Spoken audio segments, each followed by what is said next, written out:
This year, let's turn your New Year's resolution into your actual 2025 reality. In today's video, I'm going to walk you through a 5-step exercise designed to do exactly that. Together, we are going to ensure that your 2025 resolution is a smashing success. In the video description below, I've made a simple Notion template. You can download it and you can fill it in as we go. Also, in the video description below, there's a link to another video where I go through the template myself. After watching this, you can watch that video and do it with me. And just so you know, this is part 2 of a series on how to think about change and how to effectively change ourselves. Part 1 is here. In step 1, we need to choose the right resolution. So we need to understand what makes a resolution powerful. What makes a resolution more likely to succeed? Because most resolutions, as you probably know and likely experienced, fizzle out by February. And that's usually because, or largely because, the resolution itself isn't quite right. People choose resolutions because they look good on paper or because they sound impressive. But that's not enough. A good resolution, a strong and powerful resolution, one that is likely to succeed, needs to meet 3 criteria.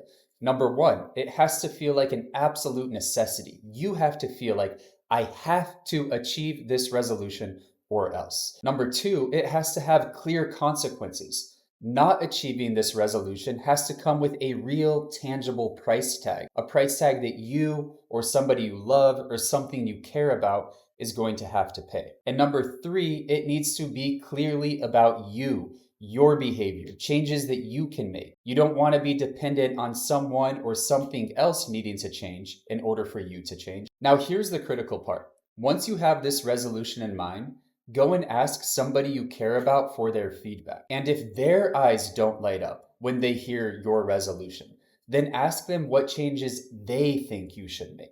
You'll be surprised at how much insight other people might have about you that you yourself are unaware of. Throughout this video, we'll be following an example, John, from the first video. John's resolution is to stop interrupting and to be a better listener. He's run it by the people closest to him, and of course they love it because right now he is not letting them speak, and they would like to speak. So take some time and think about your resolution. And if you can run it by at least one person close to you, then you're doing well. In step number 2, we're moving into what I call the painful truth because it hurts a little bit. If it hurts, it's a sign that you're doing it well. We're going to undergo what Robert Kegan, the author of the book Immunity to Change, that's where this exercise comes from. You can find it in the description below. He calls this the fearless inventory. In the fearless inventory, we mine our behaviors for anything we do or don't do that undermine our resolution. And we call these our obstructive behaviors. Obstructive because they obstruct our ability to see our resolution through to success. So we want to be really concrete with this. So instead of I'm lazy, right, I press snooze 4 times every morning. Instead of I easily get distracted, for example, right? I check Instagram every 15 minutes. And as you go, resist the urge to justify or to qualify your behaviors. Just write them down in their realness and in their rawness and be as thorough as you possibly can. It hurts, but the hurt is good. It's going to pay off very soon. As for John's list, he interrupts constantly. He doesn't ask questions. When people are talking, he's thinking about the point that he wants to make. He dominates conversations.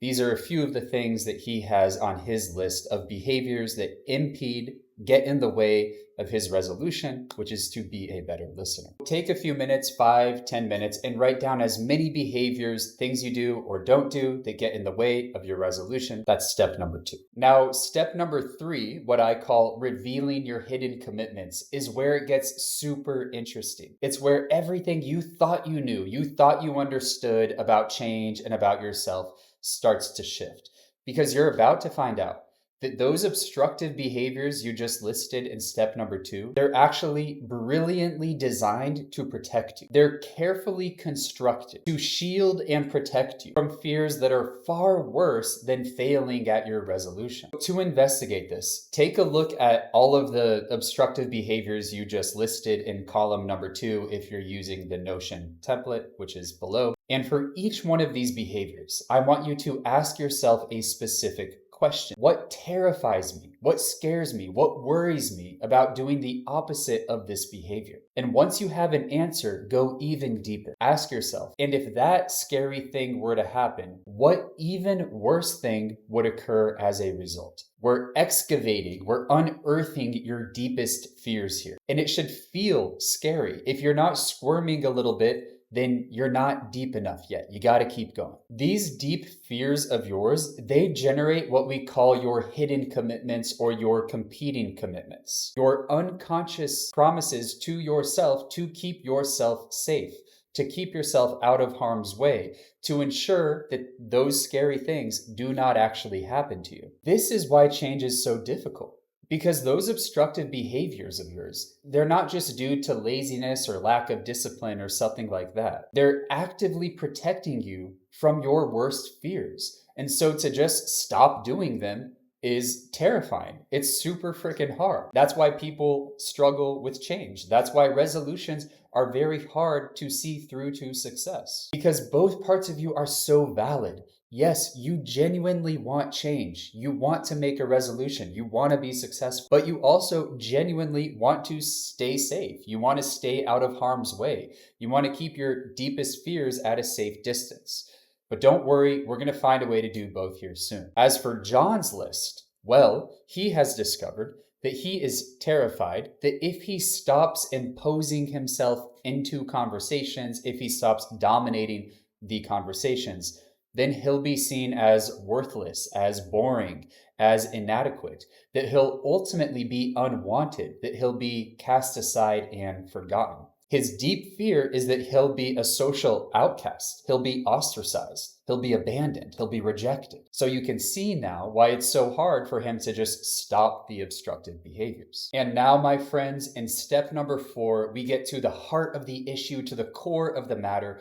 We are about to unearth the very deep, more likely than not, unconscious set of assumptions and beliefs that are driving everything. The deep-rooted assumptions that you're about to unearth, they are what give rise to the fears that we just saw in step number 3. They're what give rise to the competing commitments to protect yourself from those fears, which in turn give rise to the obstructive behaviors, which then undermine your resolution. So we're at the heart of the issue. When we can reveal these assumptions to the light of day, then we have everything you need to set the stage for resolution success. The way to unearth your deep-rooted assumptions is as follows. Look at each of your fears in step number 3 and ask yourself, what would somebody have to believe in order to have this particular fear? So you're asking it through the third person, not through first person. And that's going to give you some distance from it, which is going to allow you to have a little bit more of a road to insight when it's not all about you. So again, you look at all of your fears and you ask yourself, what would somebody have to believe about themselves or about the world in order for them to have this particular fear? Now, I just want to qualify this. I want to say I'm making this sound quite simple, and it isn't actually. It takes a fair amount of patience. It takes a fair amount of digging and prodding. This is what I would do. I'm going to take this script, and I'm also going to link it into the Notion template.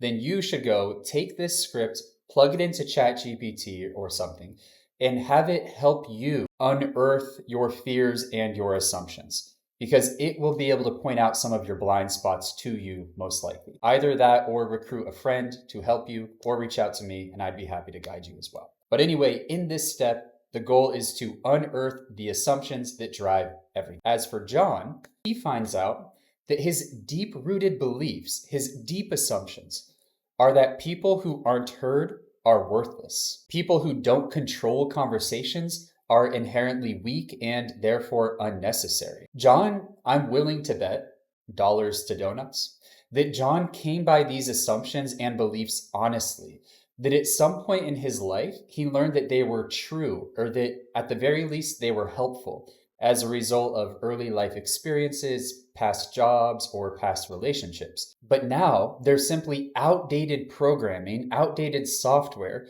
that's running his life largely unconsciously up to this point, and that is getting in the way of his ability to change, of his ability to succeed in his resolutions. Congratulations, we've made it to the final step, the fifth and final step. We're going to test those now newly revealed assumptions and beliefs. We're going to test them. We're going to bring them into the light of day and design experiments that will show us whether or not those assumptions are still accurate, still true, and whether or not we can actually move beyond them and discard them once and for all. But we need to be careful when we think about how to design these tests. We need to do it strategically. We want these experiments to follow the SMART framework, although this is a different SMART framework than the one you're probably familiar with. SMART in this case means safe, modest, actionable, research-driven. We want to gather data, and tests. So they need to be actual tests. So the goal is that we design tests from which to gather data and information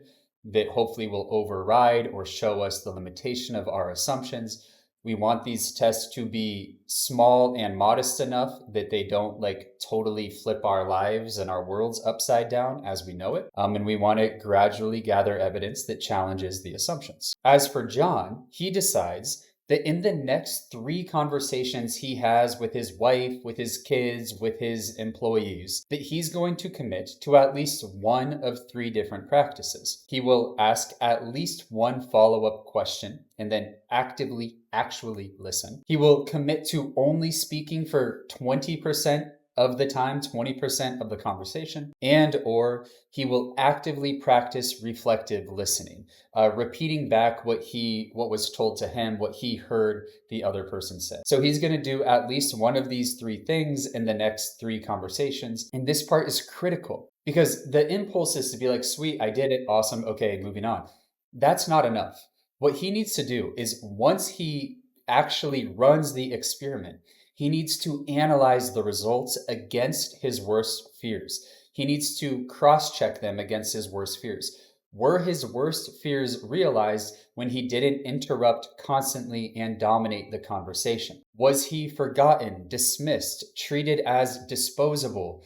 Was he proven to be worthless? Was he obviously devalued? Each time he recognizes, his rational, conscious mind recognizes that his worst fears were not realized, then the underlying assumptions weaken. In time, the obstructive behaviors, the protective behaviors, simply become no longer necessary because the fears are no longer relevant because the assumptions are no longer valid. So you see how we start at the ground, at the bottom, and we go up.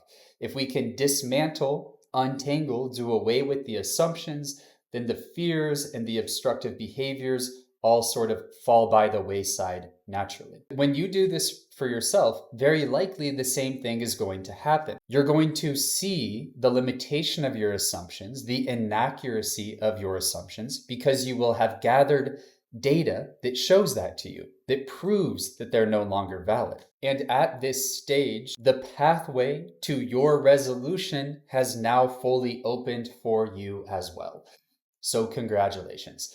That is the technique. That is the 5-step process to seeing your resolutions through to success. Take some time with this, come back to this, maybe let it last over the course of a couple days, look for external feedback, bounce ideas off of other people who are close to you, who matter to you.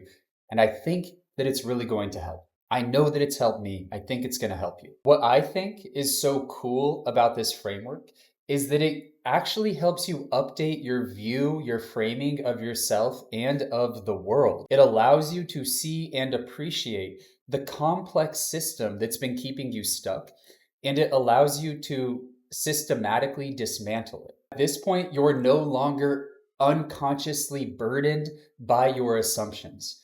You can drop them fully and move beyond them completely. So 2025 is the year that your resolutions succeed. Congratulations. Resolutions are us. Resolution success.